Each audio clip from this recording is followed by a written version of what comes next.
This is the Golan Heights, a tiny area that is roughly 1,200 kilometers, 60 kilometers away from Syria's capital Damascus, and bordering Lebanon, Jordan, and Israel. For decades, it's been a battleground of conflict due to its strategic location. Here's its short history. The land was part of Syria until 1967, when Israel invaded it during the Arab-Israeli War. Most of the Syrian Arab inhabitants had to flee, and right after the end of the war, Israelis began to settle in the heights. In 1967, a resolution, UNSCR 242, passed by the UN Security Council, urged Israel to withdraw its troops from the strategic territory, as well as the Sinai Peninsula and the West Bank. Allying with Egypt, Syria tried to take the land back during the 1973 Mid-East War, but failed, mostly due to the US support of Israel. The Council then adopted a new resolution, UNSCR 338 in 1973, and called all parties involved in the war to implement the previously passed UNSCR 242 resolution.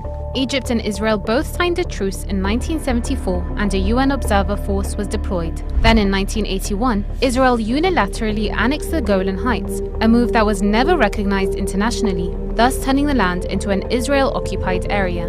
3 days after the annexation, the Council declared its resolution UNSCR 497, calling Israeli occupation null and void. After a series of initiations failed to resolve the conflict through the years, former US President Donald Trump officially recognized the Golan Heights as Israeli territory in March 2019, in violation of UN resolutions. Israeli Prime Minister Netanyahu, who was standing by Trump's side during the decree, said Israel won the Golan Heights in a war of self-defense. The area is important because it's not only a strategic military outpost, but it also provides 1/3 of Israel's entire water supply from the Sea of Galilee and the Jordan River. The land is also fertile, with the volcanic soil being a rich resource for agriculture and stock breeding. Today, the region is administered by the Golan Regional Council that is based in Katrin, an Israeli settlement in the Golan Heights.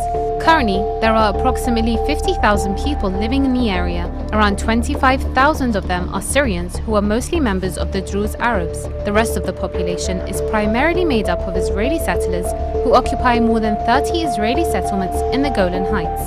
Will Israel keep occupying the land in violation of UN resolutions and destabilize the region?